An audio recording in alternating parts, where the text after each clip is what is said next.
السلام عليكم. اليوم غادي نصاوبوا الدجاج مشوي في الفران او لا محمر بواحد لا ماريناد اللي كتخليه يجي فتي ورطب ولذيذ بزاف. كيف ما كتشوفوا الدجاج ديالنا كيجي محمر ومقرمش، وصراحه كيجي بنين بزاف بهاد لا ماريناد هذه. فتبعوا معايا الوصفه. عندي هنايا الدجاج اللي ديجا غسلناه وخليناه حتى نشف. غادي نزيد ليه معلقه صغيره ديال سكينجبير، نص معلقه ديال الابزار، نص معلقه ديال الكركم، معلقه صغيره ديال الفلفله حمراء، الملح على حسب الذوق، معلقه كبيره ديال لا موطارد. غادي نزيد ياغورت طبيعي.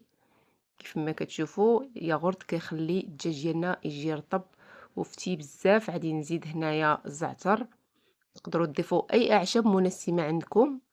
كيف ما كتشوفوا انا درت غير الزعتر. غادي نزيد الثومه اللي حكيتها، تقدروا تضيفوا الثومه بودره كذلك.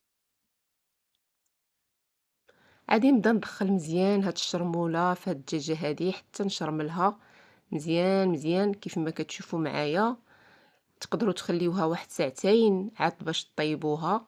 فإلا ما كانش الوقت ماشي مشكل انكم تدخلوها نيشان للفران.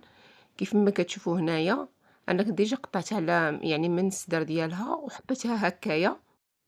كيف ما كتشوفوا معايا غادي نغطيها بابي كويسو وغادي ندخلها الفران اللي ديجا مشعول على 300 درجه. غنخلي الدجاج ديالنا حتى يطيب مزيان، ومن بعد عاد نخليوه يتحمر، يعني نشعلو عليه من الفوق ونخليوه يتحمر حتى ياخذ هذا اللون ديالو. كيف ما كتشوفوا كيجي محمر ومقرمش وفتي من الداخل. كنتمنى ان شاء الله الوصفه الى نالت اعجابكم انكم تخليو لي لايك وتعليق، والى فيديو قادم ان شاء الله.